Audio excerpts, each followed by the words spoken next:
Selamat datang di Beetle Channel, semoga kita bahagia. Jangan lupa subscribe, like, komen dan share agar channel ini semakin berkembang. Terima kasih. Novel jenius luar biasa. Bab 926 Indeks Hang Seng tidak normal. Feng Yu sedang berjalan di sepanjang koridor hotel diam-diam di malam hari. Kamar 806. Ini kamarnya. Feng Yu mengetuk pintu 3 kali panjang dan 2 kali dengan ringan. Klik, pintu terbuka, dan Feng Yu dengan cepat masuk sebelum ada yang bisa melihatnya, dan menutup pintu di belakangnya. Aku di sini. Apakah kamu merindukan saya? Feng Yu menekan Lina ke dinding. Kamu berani datang. Orang tuaku ada di sebelah. Lina berkata dengan lembut. Tidak ada yang perlu ditakuti. Mereka seharusnya lelah setelah hari yang panjang dan harus tidur sekarang. Tunggu aku akan mandi dulu. Feng Yu mencubit dagu Lina dengan ringan dan menciumnya. Pada siang hari, Feng Yu hanya bisa memegang tangan Lina, dan jika dia ingin melakukan hal lain, ayah Lina akan sengaja batuk dengan keras. Dia ingin datang tadi malam tapi gagal. Saat makan malam hari ini, dia berbisik kepada Lina tentang kode ketukan pintu dan pergi. 1 jam kemudian, Lina mendorong Feng Yu. Sebaiknya kau kembali sekarang. Bagaimana jika orang lain melihat kita bersama di dalam ruangan? Biarkan saja mereka mengatakan apapun yang mereka inginkan. Semua orang tahu hubungan kami dengan cara apapun, kata Feng Yu dan terus memeluk Lina. Tidak, Anda harus pergi sekarang. Kami memiliki begitu banyak teman dan kerabat di sini. Ayo cepat. Lina menyeret Feng Yu ke atas. Baiklah, aku akan kembali ke kamarku. Anda harus membiarkan saya memakai pakaian saya terlebih dahulu. Feng Yu terdiam.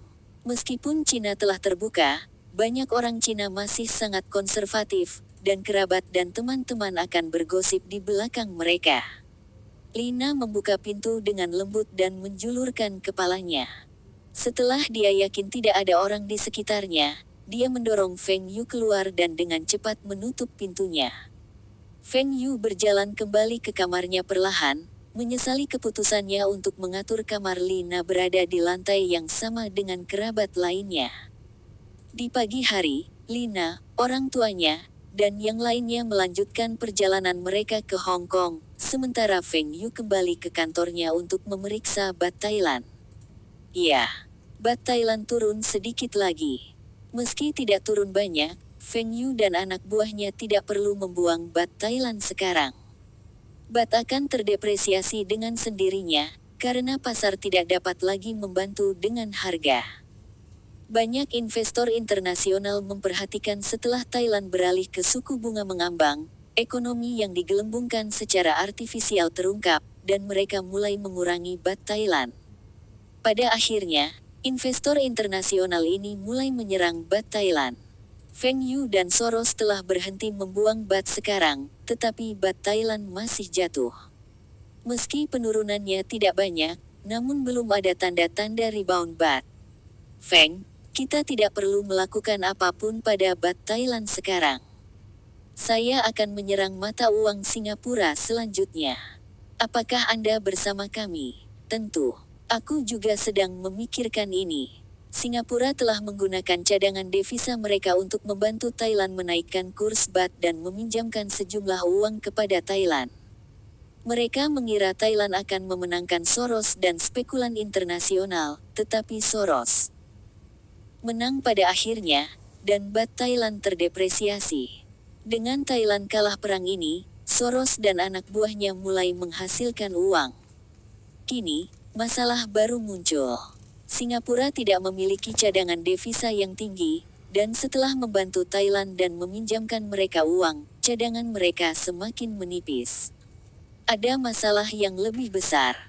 Negara-negara di kawasan ini tidak dapat meminjamkan uang kepada Singapura, dan tidak ada negara yang mau membantu mereka. Ini setiap negara untuk diri mereka sendiri.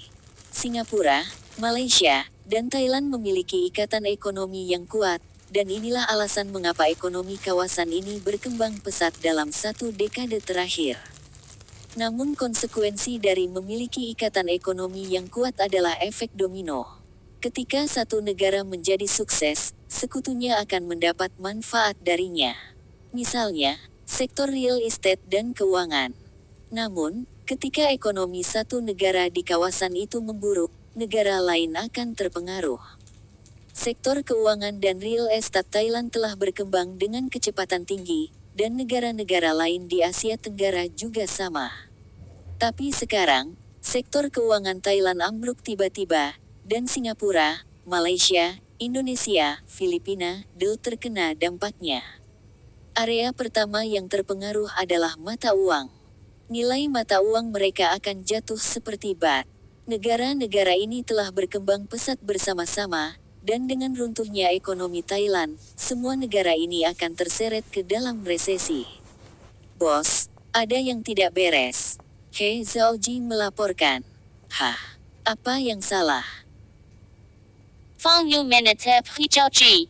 Apa itu, bos? Ekonomi Hong Kong memiliki hubungan dekat dengan negara-negara itu, tetapi indeks Hang Seng naik. Ini tidak normal. Hong Kong menggunakan sistem nilai tukar linked, dan terkait dengan USD. Ketika kurs USD naik, HKD akan meningkat. Nilai tukar sekarang 7 dolar Hong Kong 50 sen, 1 dolar Amerika Serikat dan sirkulasi HKD di wilayah tersebut adalah yang kedua setelah yen. Namun dalam keadaan normal, HKD juga harus terpengaruh. Meskipun Hong Kong memiliki langkah-langkah, seharusnya hanya menstabilkan tarif. Mengapa harga saham naik? Feng Yu mengerutkan kening. Saham Hong Kong naik, dan itu tidak normal. Kalaupun harga saham tidak turun karena Thailand, seharusnya tidak banyak fluktuasi. Setelah Hong Kong kembali ke China, wajar jika harga saham turun sedikit, karena sektor keuangan China tidak berkembang seperti Hong Kong dan Inggris. Beberapa investor harus membuang saham mereka. Mengapa orang membeli saham pada saat ini? Apakah investor berpikir bahwa Hong Kong akan makmur setelah kembali ke China? Atau apakah mereka berpikir bahwa ekonomi Thailand tidak akan berdampak pada Hong Kong? Tunggu, seseorang dengan sengaja mendorong harga saham. Apakah Anda tahu berapa banyak dana asing yang masuk ke pasar Hong Kong? Feng Yu bertanya. Kami tidak bisa mendapatkan informasi ini, tetapi keluarga Fu harus tahu tentang ini. Oke, pantau SGD sekarang. Mulai besok, kami akan mulai membeli kontrak berjangka SGD posisi short, dan mulai membuang SGD. He Zhaoji pergi, dan Feng Yu memanggil Fu Rongqi. Keponakan Feng, kenapa kamu meneleponku jam segini? Apa itu, Paman? Apakah Anda memperhatikan saham Hong Kong naik baru-baru ini? Feng Yu bertanya. Anda mengatakan seseorang menggelembungkan harga saham. Saya juga memperhatikan hal ini, dan kami menduga beberapa spekulan dengan sengaja mendorong harga saham dan mempersingkat indeks Hang Seng. Fu Rongqi telah memperhatikan ini di pagi hari dan sedang mendiskusikannya dengan Profesor Liang dan yang lainnya sekarang. Itu pasti Soros dan bukan spekulan lain. Dia ngotot menyerang Hong Kong.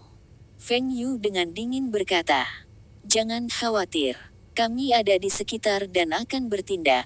Ini adalah saat yang tepat untuk melikuidasi sebagian saham kami karena harganya tinggi. Quantum Fund mencoba menyerang begitu banyak negara Asia Tenggara sekaligus. Soros memandang rendah kita.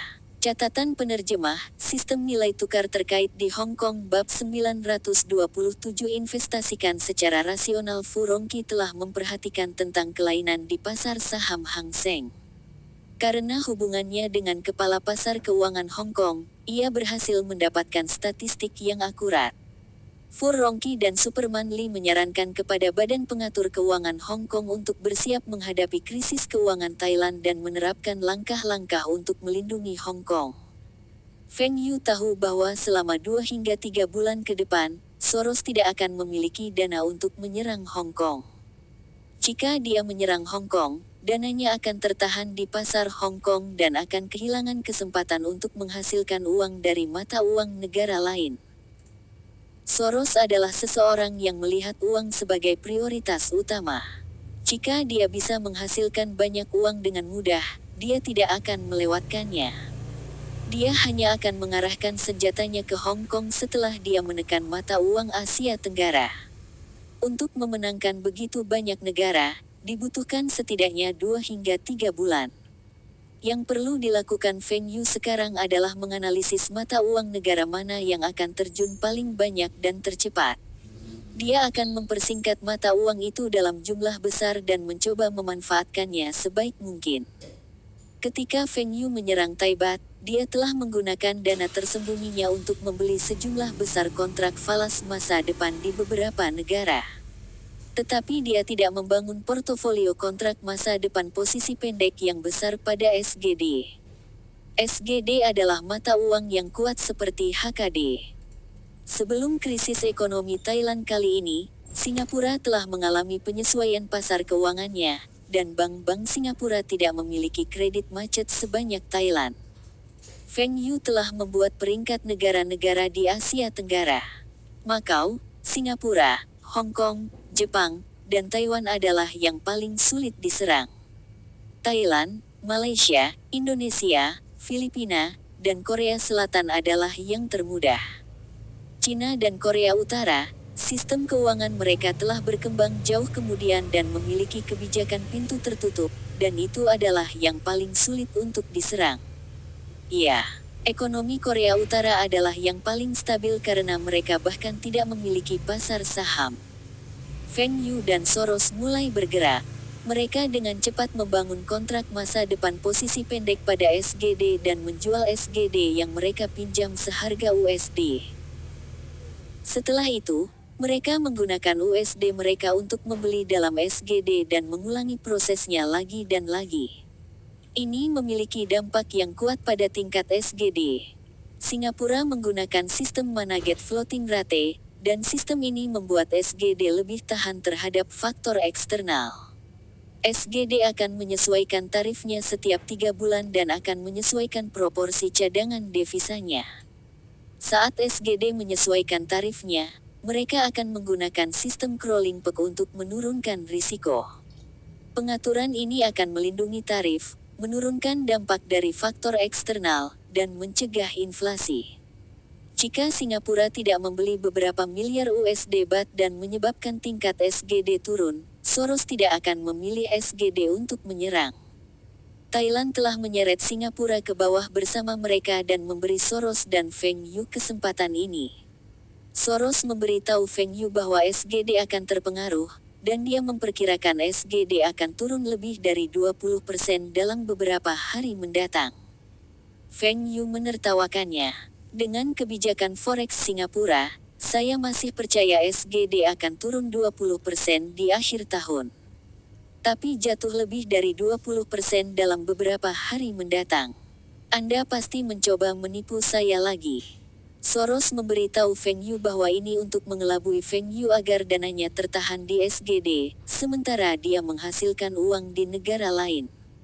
Jika Feng Yu bertaruh besar-besaran untuk mempersingkat SGD, dia akan menderita kerugian, dan inilah yang diinginkan Soros. Krisis keuangan Asia tidak dapat dicegah sekarang, dan Soros tidak membutuhkan bantuan Feng Yu lagi.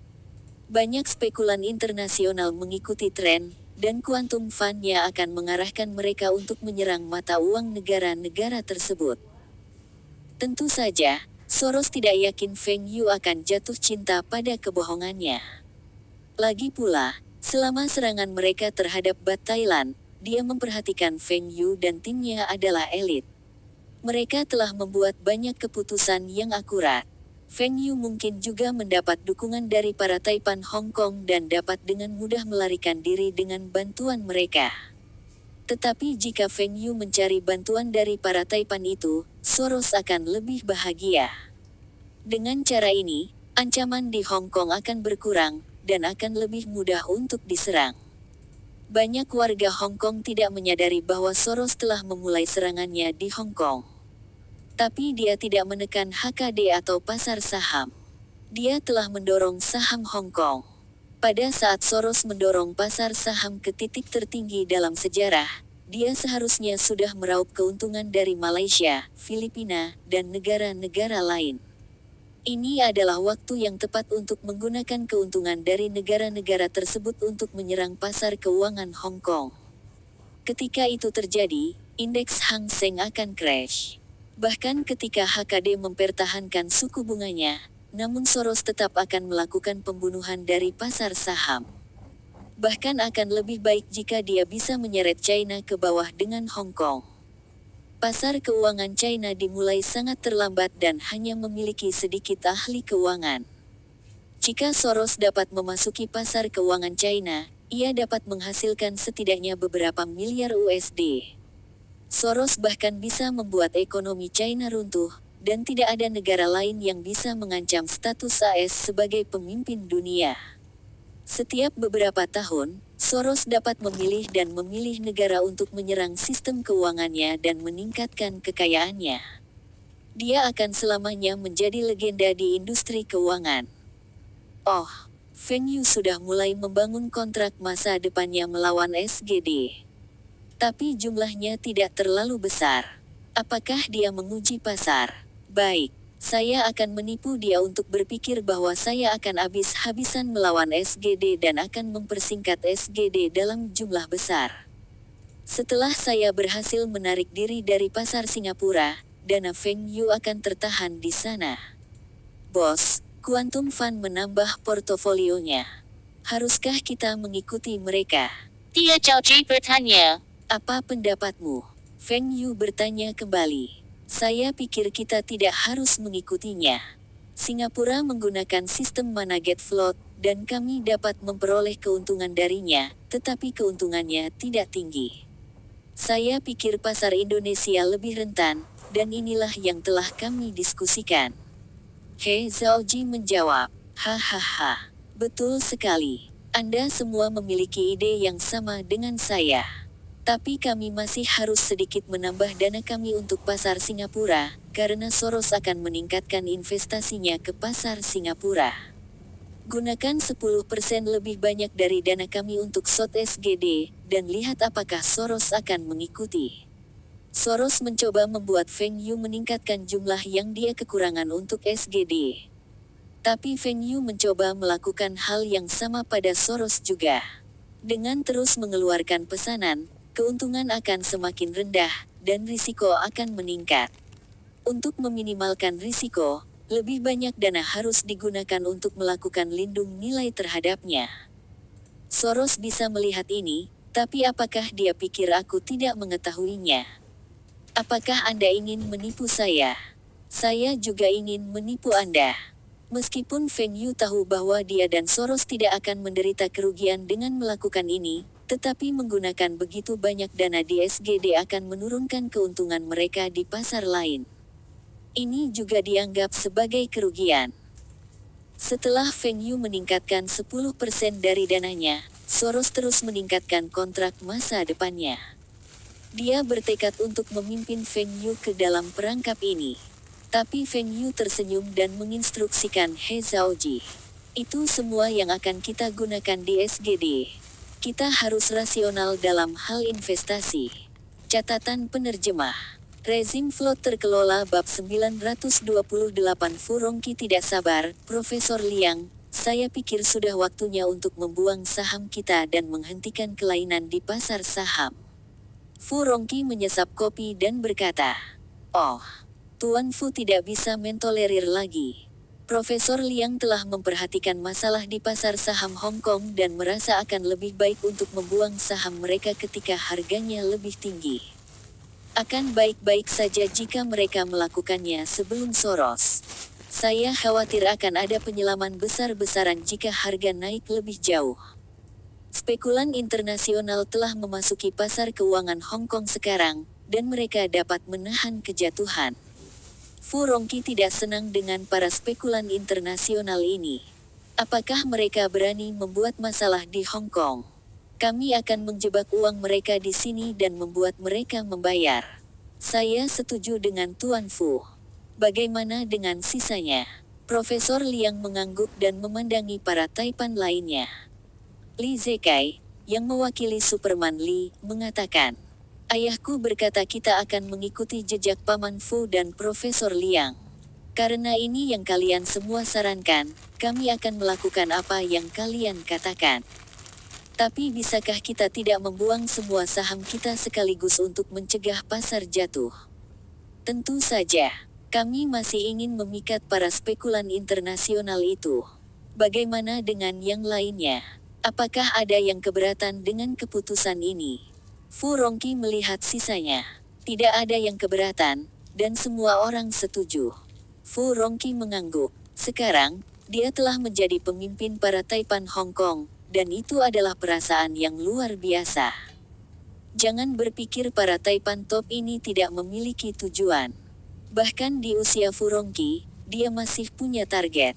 Keluarga Superman Lee tidak sekaya keluarga Fu, tetapi dia dinobatkan sebagai orang terkaya di Hong Kong, dan Fu Rongqi merasa sakit hati dengan hal ini.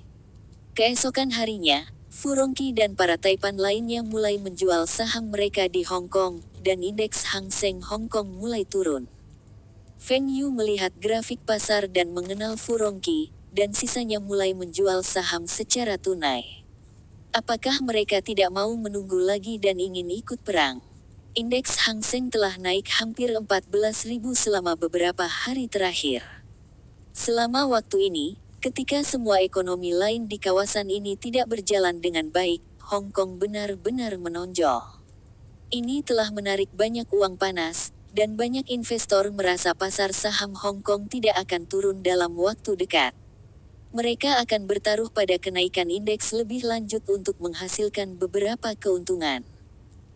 Tapi yang mengejutkan semua orang, indeks Hang Seng mulai turun. Sampai penutupan perdagangan, itu tidak pulih. Bos, ada yang salah dengan pasar saham Hong Kong. Kami telah mencoba untuk mendorong indeks Hang Seng ke atas, tetapi jatuh hari ini. Draken Miller melaporkan. Berapa poin yang jatuh? 56 poin. Tapi aku merasa ada yang tidak beres. Saat ini, indeks seharusnya tidak jatuh. Kecurigaanmu benar. Kami mencoba untuk mendorong indeks saham Hong Kong, dan dengan begitu banyak dana yang masuk ke Hong Kong, indeks Hang Seng seharusnya tidak jatuh. Apakah ada sejumlah besar stok yang dibuang? Disinilah letak masalahnya. Tidak ada penjualan saham dalam skala besar, tetapi dari perhitungan kami, lebih dari 1 miliar dolar Hong Kong telah terjual membuat indeks Hang Seng turun 56 poin. Sudahkah Anda memeriksa apakah ada perusahaan yang menerbitkan saham untuk mengumpulkan uang? Soros bertanya. Draken Miller pergi, dan Soros tenggelam dalam pikirannya. Apa yang salah? Apakah otoritas moneter Hong Kong mengetahui bahwa mereka mendorong indeks Hang Seng secara diam-diam? Draken Miller tidak yakin tentang ini, atau apakah ini fluktuasi normal? Dibandingkan dengan indeks Hang Seng yang 14.000 poin, turun 56 poin adalah normal dan seharusnya normal. Soros sedang tidak dalam mood yang baik hari ini. Ini bukan karena indeks Hang Seng, tetapi karena Feng Yu tidak jatuh pada umpannya. Soros telah membangun sejumlah besar kontrak masa depan di SGD dan berpikir Feng Yu akan mengikutinya. Tetapi yang mengejutkan, Feng Yu hanya membeli beberapa kontrak berjangka dan berhenti tiba-tiba. Ada banyak kemungkinan, seperti Feng Yu tidak memiliki cukup dana, dia tidak berpikir SGD akan terjun, dia duduk di pagar, dia telah menggunakan dananya untuk membeli kontrak masa depan di negara lain, Soros berharap alasannya adalah Feng Yu tidak memiliki cukup dana, tetapi kemungkinan ini kecil. Kemungkinan besar, Feng Yu sedang duduk di pagar, dan Soros khawatir Feng Yu telah membangun portofolio di negara-negara lain di kawasan itu. Menyerang negara terlemah adalah hal yang benar untuk dilakukan. Di antara negara-negara di kawasan itu, Singapura tidak mudah dihadapi, bahkan setelah Baht Thailand terdepresiasi. Banyak spekulan melihat dana kuantum. Ketika Soros kekurangan mata uang suatu negara, banyak orang akan mengikuti. Soros seperti bendera, dan setiap gerakan yang dia lakukan akan menyebabkan fluktuasi di pasar.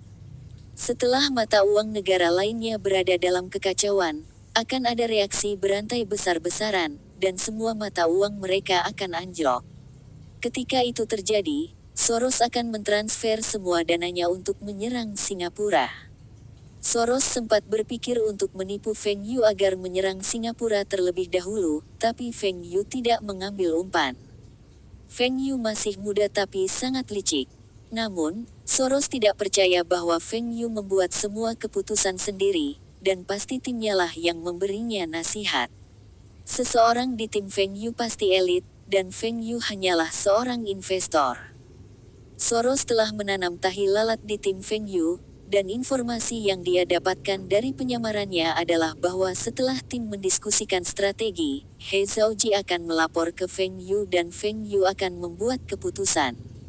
Tapi tahi lalat Soros terlalu junior untuk mempengaruhi keputusan Feng Yu. Jika orang Soros dapat menggunakan dana Feng Yu, itu akan bagus.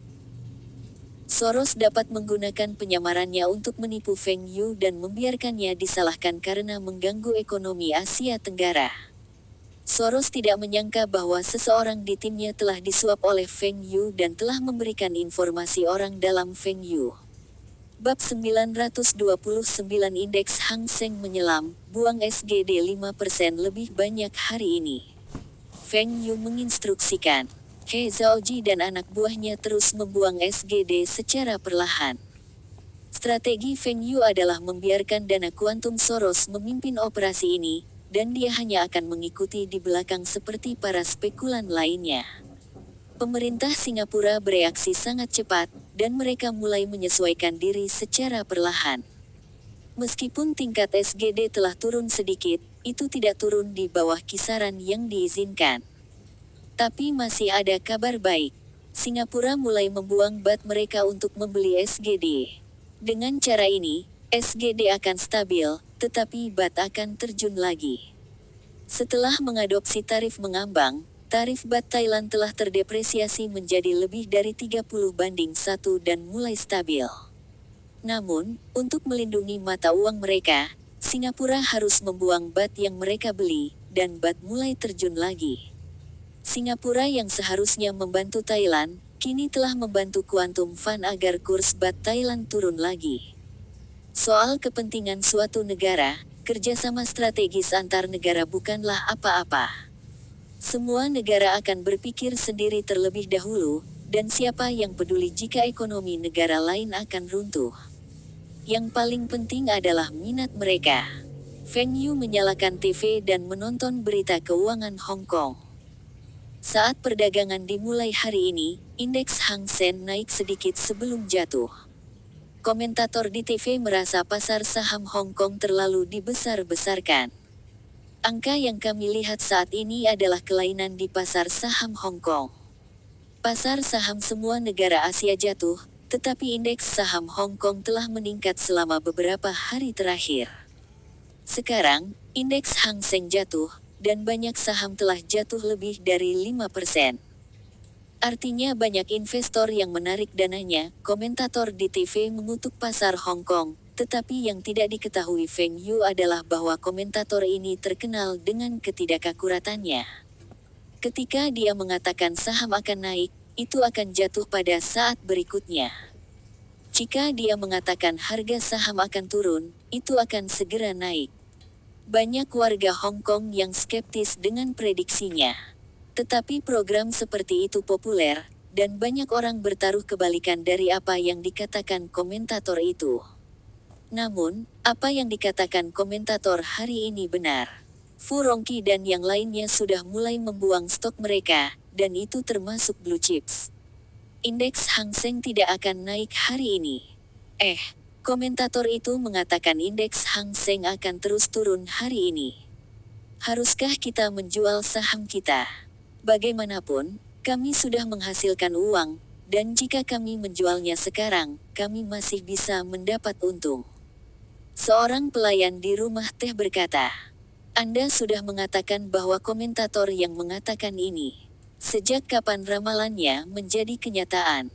Kata rekan kerjanya. Di Hong Kong, banyak orang bermain saham. Pelayan di kedai teh, orang-orang di jalanan, semuanya berinvestasi besar-besaran di saham. Beberapa bahkan melepaskan pekerjaan mereka untuk melakukan perdagangan penuh waktu. Tapi kali ini, komentator tidak membuat prediksi pada saham apapun. Dia memprediksi indeks Hang Seng. Apakah Anda lupa bagaimana dia menjadi terkenal? Dia telah memperkirakan indeks Hang Seng naik secara akurat di masa lalu. Rekan kerja mulai ragu-ragu. Betul sekali. Komentator tidak menyebutkan saham tertentu hari ini dan hanya memprediksi indeks. Indeks saham sempat turun tipis kemarin dan hari ini. Komentator mengatakan untuk beberapa hari ke depan, indeks akan terus turun, dan jika ini benar, mereka harus menjual saham mereka sebelum uang mereka terjebak di pasar. Apakah kamu ingin aku bertanya pada Dewa Keberuntungan Liu di sebelah? Dewa Keberuntungan Liu adalah bos toko di sebelah rumah teh mereka. Dia dulunya adalah seorang pelayan seperti mereka, tetapi dia menghasilkan banyak uang dari berdagang dan menjalankan kios buah sekarang. Banyak orang telah mengikuti nasihat Dewa Keberuntungan Liu di pasar saham dan menghasilkan uang. Tetapi Dewa Keberuntungan Liu memiliki temperamen yang buruk dan jarang memberikan nasihat secara gratis. Kedua pelayan itu berdiskusi dan pura-pura keluar untuk membersihkan sampah sementara tidak banyak pelanggan. Mereka berlari ke kios Dewa Keberuntungan Liu dan melihat Dewa Keberuntungan Liu menonton berita dan menggunakan PC. Dewa Keberuntungan Liu, Anda sedang memeriksa pasar saham. Kenapa kalian berdua di sini? Ini bukan waktu makanmu, dan bosmu seharusnya tidak membiarkan kalian berdua keluar. Dewa Keberuntungan Liu, kami di sini untuk meminta nasihat Anda. Apakah menurut Anda pasar saham akan terus turun? Dewa Keberuntungan Liu memandang kedua pelayan itu. Jika kedua orang ini tidak membantunya membersihkan sampahnya, dia tidak akan repot-repot memberikan nasihat. Jual semua sahammu. Saran saya kepada Anda adalah untuk tidak membeli saham apapun tahun ini. Ekonomi Asia Tenggara sedang runtuh, dan pasar saham tahun ini akan sangat menarik. Dengan standar Anda semua akan menderita kerugian dengan mudah. Terima kasih. Kami akan membantu Anda membersihkan sampah di luar. Kedua pelayan itu pergi dan segera memanggil pialang mereka untuk menjual saham mereka. Bagaimanapun, mereka telah menghasilkan uang dari saham mereka. Kedua pelayan ini beruntung. Sebagian orang masih menganggap indeks saham akan naik dan terus meningkatkan investasinya. Tapi jatuhnya indeks Hang Seng akan menghentikan pialang keuangan dari mengumpulkan dana. Lembaga ini tidak akan berani menggalang dana untuk investasi dari masyarakat. Jika indeks saham jatuh, banyak orang akan kehilangan uang mereka jika mereka telah berinvestasi. Soros menonton berita Hong Kong, dan indeks Hang Seng masih jatuh. Beberapa komentator bahkan memprediksi indeks Hang Seng akan jatuh di bawah 13.000 poin. Ini bukan kabar baik untuknya. Semakin banyak indeks Hang Seng jatuh, akan semakin sulit bagi Soros untuk menghasilkan uang. Ketika Soros mendorong indeks saham naik, dia telah menggunakan banyak uang, tetapi sekarang dia mulai menderita kerugian. Sepertinya ada pakar pasar keuangan di Hong Kong. Penurunan indeks saham secara perlahan tidak akan berdampak pada perekonomian Hong Kong dan tidak akan menimbulkan kepanikan. Indeks Hang Seng bisa jatuh di bawah 13.000 poin dalam 2-3 bulan, tapi Soros tidak akan menghasilkan uang. Soros sedang mempertimbangkan apakah dia harus mulai membangun portofolio kontrak berjangka posisi pendek sekarang karena indeks saham jatuh. Tetapi jika Soros ditemukan dan lawan-lawannya mulai mendorong indeks saham, kontraknya mungkin terpaksa dibatalkan, kecuali jika dia menambah lebih banyak uang. Ini akan menjebak dananya di Hong Kong.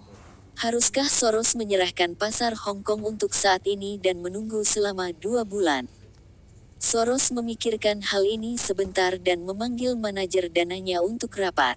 3 dari 4 asisten Soros merasa mereka harus menunggu dan melihat. Mereka harus fokus pada pasar forex negara lain dan meninggalkan Hong Kong sendiri. Namun Druckenmiller memiliki pandangan yang berbeda. Dia merasa ini adalah kesempatan untuk mempersingkat indeks Hang Seng. Dengan cara ini, mereka akan menahan para Taipan itu dalam jalan buntu. Druckenmiller mencurigai bahwa yang menjual saham adalah para Taipan, dan mereka mengumpulkan dana untuk diinvestasikan di pasar forex.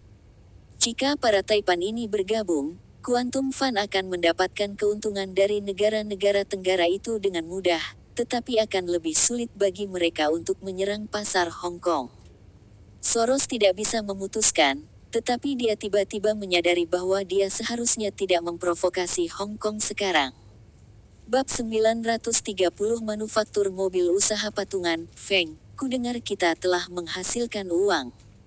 Kirilenko muncul di kantor Feng Yu, berteriak. Betul sekali. Jika kami menyelesaikan kontrak masa depan Bat Thailand kami akan menghasilkan uang. Tapi ini bukan waktu yang tepat sekarang, dan kami masih harus menunggu beberapa hari lagi.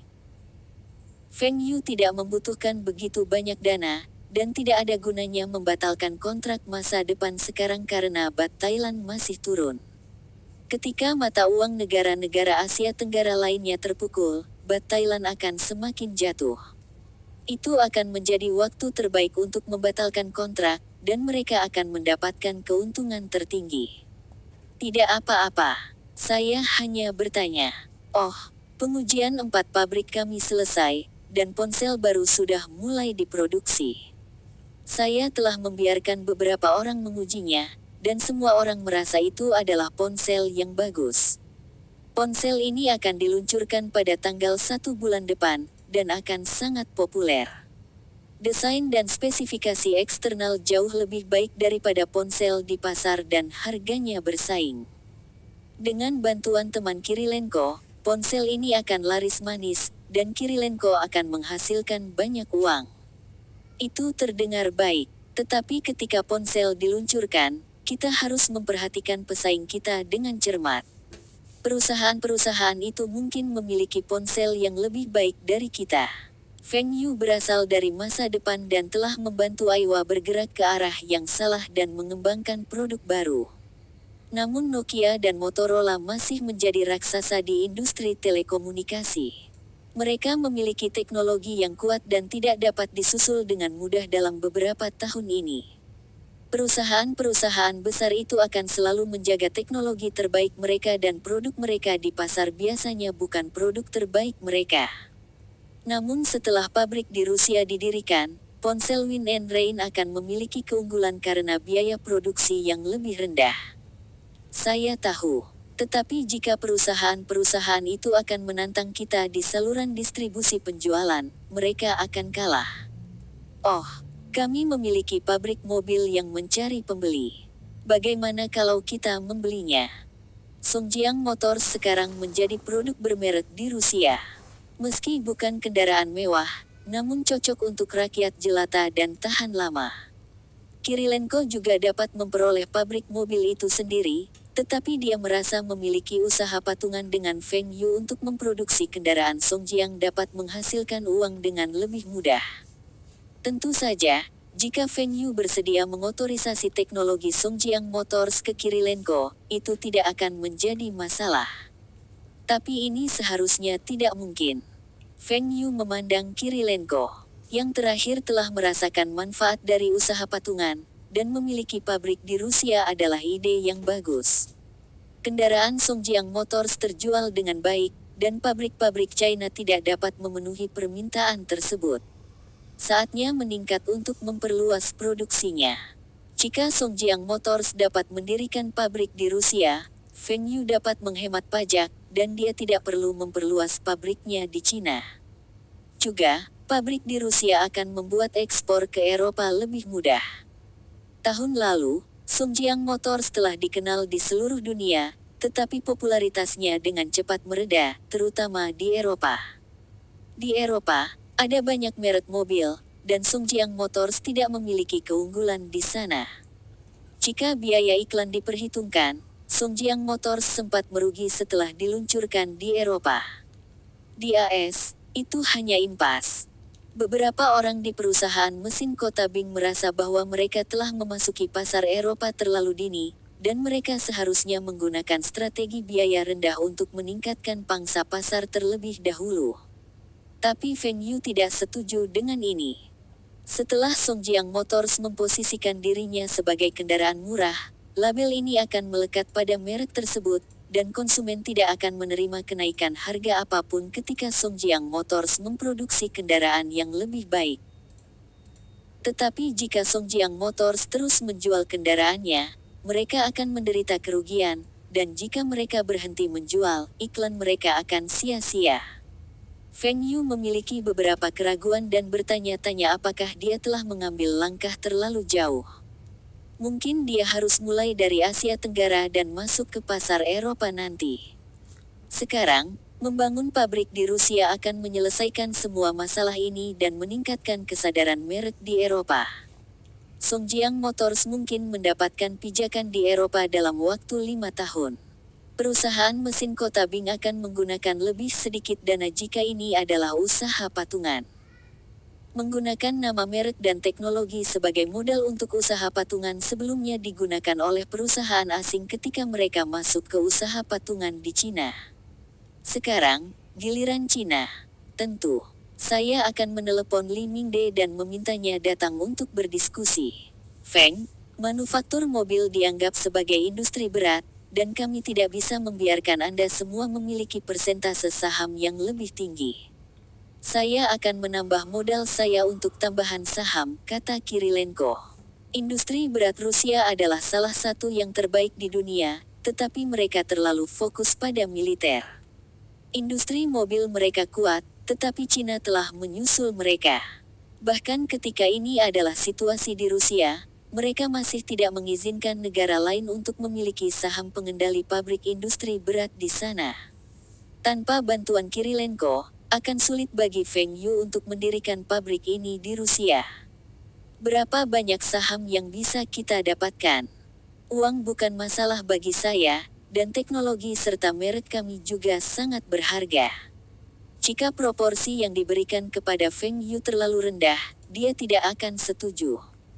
Bahkan jika Feng Yu menyetujui proposal Kirilenko, manajemen perusahaan mesin kota Bing juga akan keberatan.